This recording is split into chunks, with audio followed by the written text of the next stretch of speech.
Hello and welcome. This video is not going to be your typical tutorial. In this one, I'm going to answer your questions.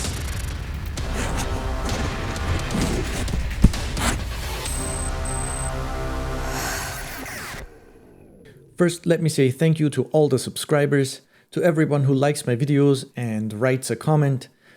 I have to say that basically 100% of all the comments are super positive. It's very encouraging. Thank you very much. I have made a bunch of animation notes tutorials lately. You might want to check them out on my channel if you're interested in motion graphics and that kind of stuff. The most frequent question or comment I get on those videos is stuff like Blender crashes when rendering in animation notes.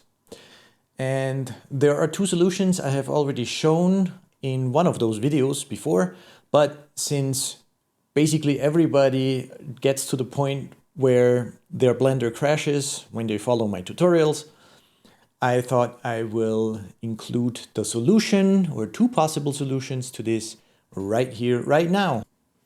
All right, here I have a very simple scene with a cube that floats around like this, all based on animation notes. I have auto execution enabled on frame changes so that we get this animation. The time info node drives a vector wiggle node, which changes the location of the cube, and another vector wiggle node changes the rotation, which gives us this effect. Okay, now if we want to render out this animation and we go up to render animation, this is not what you want to do. Because for whatever reason, this always crashes Blender. It might crash on the first frame, it might crash after 30 frames. I have no idea why, but this crashes Blender. And the reason is this auto execution feature here. Now, if we switch off auto execution, of course we don't get any animation. So this is not really a solution. The solution to render this out with auto execution enabled is to not use render animation, but instead go to viewport render animation. Now, Blender always has different settings for what's happening in the viewport and what's happening in a final render. Mainly quality settings, like for example, these sampling settings here. The viewport is only set to 16 samples, the final render is set to 64 samples. So if you do a viewport render, you will only get 16 samples. But of course you can change this kind of stuff. Also, you can change like the resolution of a subdivision surface modifier for viewport and rendering. So remember, every time you do a viewport render, you get the viewport samples, viewport settings, which are usually lower quality. Also, right here you can see in the viewport I have all overlays switched on, so I can see the X, the Y axis, I can see the sun lamp that I have in here. And if I do a viewport render animation, I get a viewport render with the ground grid here, with the lamp and all of that. So what I have to do in order to use a viewport render animation is to prepare this scene here exactly the way I want to render it out into my files that I set up here. So first of all, of course, I switch off overlays. I switch over to rendered view, so I get Eevee rendering. And now if I hit viewport render image, I get a real rendering without any of the distractions. This is what I could render into a file for a final render. Okay, so you have to set overlays, you have to decide the shading. You also have to go to camera view, of course, because that's what you want to render to your final image. And then you can leave auto execution on, and you can actually render the entire animation by clicking viewport render animation. This is the first solution. The second solution is to bake this whole animation here from animation notes into keyframes. So we go to our first frame here, scroll down here, and in this overview tab of animation nodes, you can click on Bake to Keyframes. So now it runs through the animation and it places keyframes onto the cube. You can see here. So now I can switch off auto execution, go back to frame 1 and hit play, and I still get the animation even though auto execution is switched off, because on each frame of the animation there is a keyframe on the location and on the rotation. Now with auto execution switched off, I can actually go to render animation with all the high quality settings that I have set for my final renders. Of course, this does not always work. This only works for things like location, rotation, scale, and generally things that you can set keyframes to. If you change other things like vertex locations of a mesh or a curve, then this method does not work. You will have to use the viewport render animation method that I showed before with auto execution switched on. Just to clarify, I'm not the creator or developer of animation nodes, and I can't provide support for it. What I do provide though are current builds of the source code from GitHub, and you can download that for free on crispy.zone. You can go to crispy.zone, and right on the top of this page, you can see animation nodes 2.1 for Blender, 2.8 64-bit Windows. And with this link here, you can download the zip file, which is the add-on that you can install in Blender. And also note this link here, troubleshooting, which takes you to a video I made for 7 steps of a clean installation of animation nodes in Blender 2.8. Okay, next question. Don't know what hardware you work on, but after creating instances, my Blender interface slowed down significantly. If you're interested in my hardware, I have a link which is crispy.zone/gear. And you can see all I'm using is a Dell XPS 15 notebook, which is now I think 2 years old. And I have one of these things, which is an Akitio node, an external GPU enclosure. And inside of that, I have a GTX 1080 Ti with 11 gigabytes of RAM. And this thing with this inside is connected to my notebook through Thunderbolt 3. And my 4K ProArt monitor is hooked up directly to this external GPU. So for rendering, Eevee rendering is basically done all on this GPU. When I do cycles rendering, I use, of course, the 1080 Ti plus the built-in GTX 1050 that's inside of my notebook. And just for a comparison, the 1080 Ti is about 4 to 6 times faster than the 1050.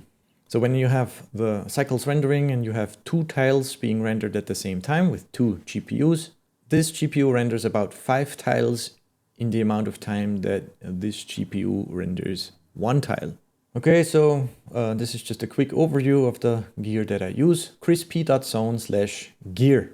In response to this video, this person asks, can you please show how to make the rotating faces shrink wrap to the monkey in a way so that every part of each face will be touching the monkey? Okay, so if you have a plane and you have a round object and you shrink wrap that on so that you have a nice round shrink wrap.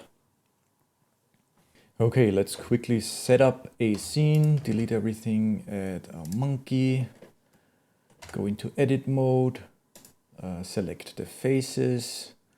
Let's just select, I don't know, like these faces, something like that. Then Shift D to duplicate them, hit escape, then P and separate by selection. Now we go to our first monkey and add 3 subdivisions and also a shade smooth. So now we have a smooth surface and I want to take this object here and shrink wrap it on top of this surface.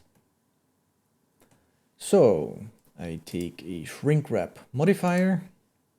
The target is Suzanne. It's Shushan. And you can see that it disappears. Let me also quickly change the material here to something bright red so we can see what's happening. And on the shrink wrap modifier, I can change the offset to make it, you know, stick out of the surface of the monkey. But what is the problem here? If I set the offset to 0, everything basically completely disappears. And why is that? That is because the shrink wrap modifier can only move vertices. So if we move this vertex down onto the surface of the monkey head, maybe add a point lamp somewhere so we can actually see something. Okay, so like I said, if we move this vertex down onto the surface, and if I move this vertex down onto the surface, then of course the edge and the face is basically inside of the monkey head. You can see here, this edge is inside because the vertex is now on the monkey head surface. So that's not what we want. The question is, how can we shrink wrap this shape onto the monkey, but have it on top of the curved surface? Have this mesh also be a curve? Well, the solution is quite easy. We have to add more geometry. We have to give Blender some vertices that it can actually move onto the surface. And I do that by hitting W, subdivide, opening the subdivide menu here, crank that all the way up. So now I have 10 subdivisions. That's probably not even enough, so I can enter 20. Now in edit mode, you can see our mesh has a lot of vertices, a lot of geometry for the shrink wrap modifier to move. And it already looks a lot better, but we can go over here to the shrink wrap modifier and change this to nearest surface point is probably good, but now we want outside surface, and then just take the offset a little bit and just move it out a little bit, because we still have the faces.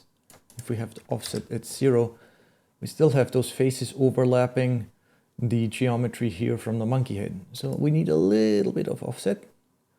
Of course, we could do even a little more offset and then add a solidify. So we get this. Now we can also go and shade this smooth. So now we have this shape shrink wrapped to the smooth surface of the monkey head. And when I rotate it or move it, you can see it's always nicely on the monkey surface and it's smooth. Okay, just to recap, the trick is in the amount of geometry that you give Blender for the shrink wrap modifier. Okay, next question. Make a video tutorial on how to animate a signature just like the opening of your video where you signed it. And this person asks, do you have a tutorial how to make your intro effect type? Would be awesome if you teach how to do that. I already have. The video is on my channel. Look for the one with the smiley face that looks like it's made out of toothpaste. In that video, I show how to use curves, how to scale up individual control points of those curves, and then create a mesh and cap that mesh off with nice round ends at the beginning and at the end. And then, of course, animate all of that. And another question. Hello, could you make a tutorial on how to change the alpha, color, and size of particles over their lifetime? Well, yes, I can. Here I am in Blender 2.8. I have a very simple scene set up with a plane here that is emitting particles. For the particles, I render an object, this icosphere over here. So when I look through the camera and I hit play, this is what we get. I also have couple of force fields in the scene. That's why the particles float around like this. Let me just go to a point where we have particles dying off down here. Okay, so we have 1000 particles. The lifetime of each particle is 100 frames. And we have some lifetime randomness. So some of them only live 50 frames. Some of them like 70, 75, 80s, all the way up to 100. We also have some randomness on the scale. So they're not all the same size, just to make it look a little bit more interesting. Now when I go to rendered view, this is cycles, by the way. The icosphere has a material assigned to it, which is just a white emission shader. And that's what it looks like at this point. So now let's do the easy part first. Let's change the color of the particles over their lifetime. Okay, first I take a color ramp and plug that into here so we can have a bit of a color variation. Now the first color I'm going to make white. I think I'm gonna go for something like sparks or ambers from a fireplace or something like that. So we start off with white, then we get some bright yellow, then the ambers turn sort of red, and then at the very end, you know what? Let me delete this one at the end here. Let's just go to a darker red like this.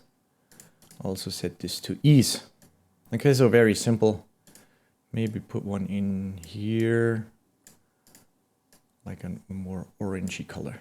Okay, so when the particle is born, it is bright white. And then over time, it should turn yellow, orange, and then darker red. So how do we do this? Now they're all sort of this orangey color from the center here. We need a particle info node that we can add like this. And this gives us the age and the lifetime output. Now what is the age? The age is, when we go back here, each particle has a lifetime of a maximum of 100 frames. So the age will be 0 when the particle isn't born, 1 on the first frame, and then all the way up to 100 for the lifetime of the particle.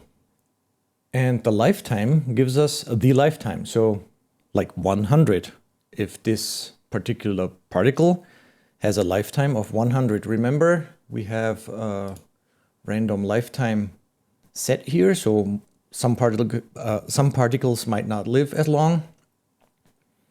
And that's why we get this output here. But this is frames. So let's say the age is between 0 and 100. But over here we need a factor between 0 and 1. Now that's easy to fix. We just put in a math node and divide the age by the lifetime. So at the beginning, age is 0. 0 divided by anything is 0. And at the end of the lifetime, let's say the particle lives for 100 frames, 100 divided by 100 is 1. And you can already see here we have color variation. The particles are born, they're white, then they're bright yellow, they get more and more orange, and at the end of their lifetime they turn a darker red. Okay, so when we play this, you can see particles change their color based on their lifetime. Now, the second thing we can do right here in the materials of the icosphere is to change the alpha. We might want to fade them out when they die off. How do we do that? Well, same thing.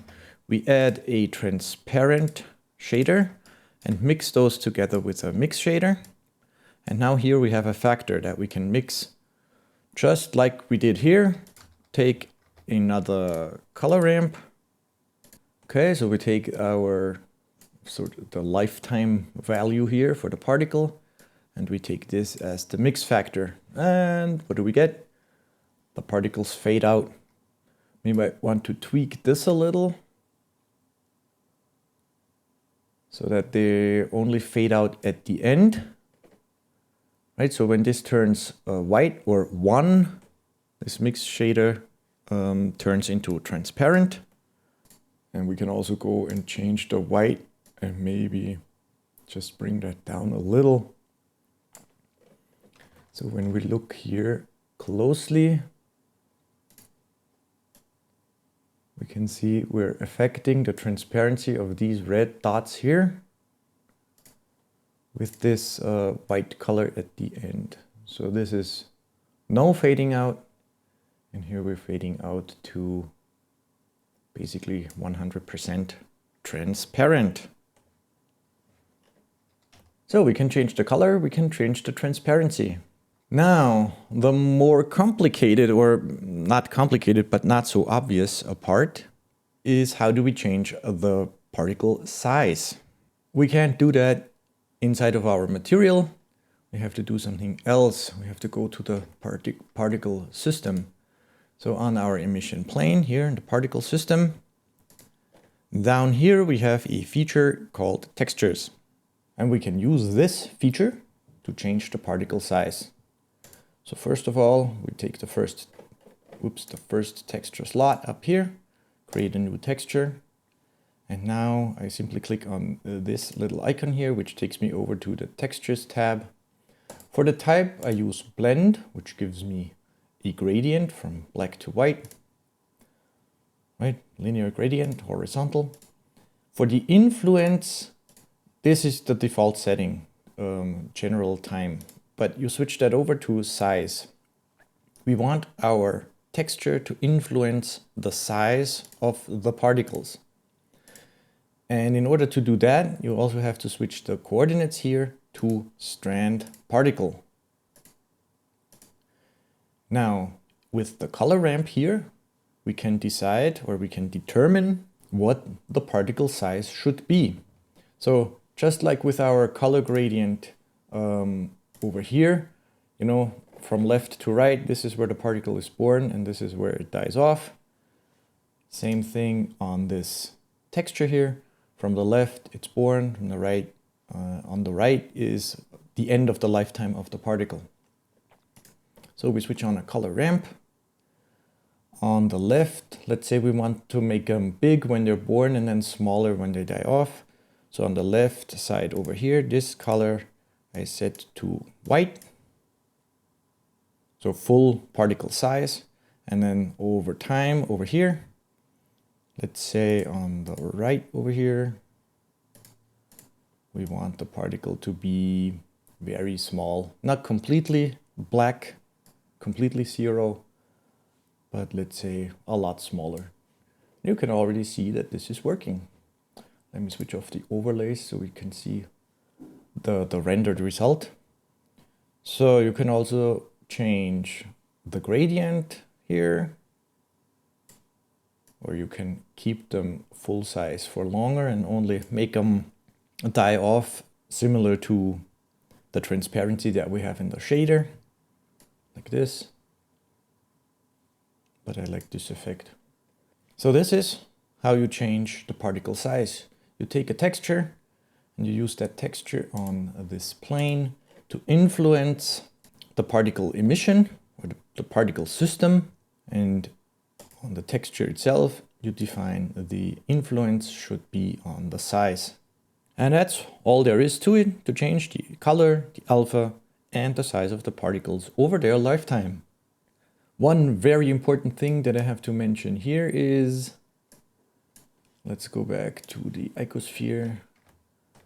Like I said before, this is cycles. When I switch over to Eevee, we don't get the color ramp, we don't get the transparency, and that is because for some reason, this particle info node, the outputs here, do not work in Eevee, which seems a bit weird to me because particles work in Eevee and Eevee is a rendering engine. I don't know why these outputs shouldn't have the correct values in them. I mean, this is particle information, has nothing to do with the rendering engine, but it doesn't.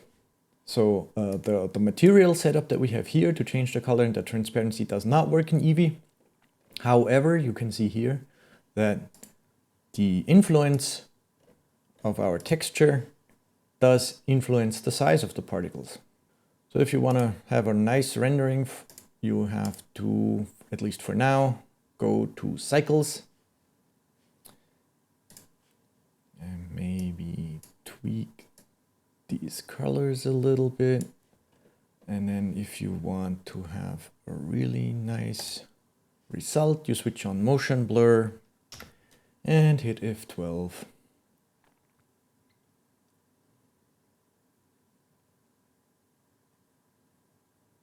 Alright guys, let me know what you think of this type of video. If you have any questions, just post them down below. I will definitely make another one of these kinds of videos in the future with quick tips answering your questions. If you haven't already, you might want to check out the other videos on my channel and maybe possibly subscribe to my channel, maybe, and hit that little like button. If you do, thank you very much. Have a good day. See you next time. Bye.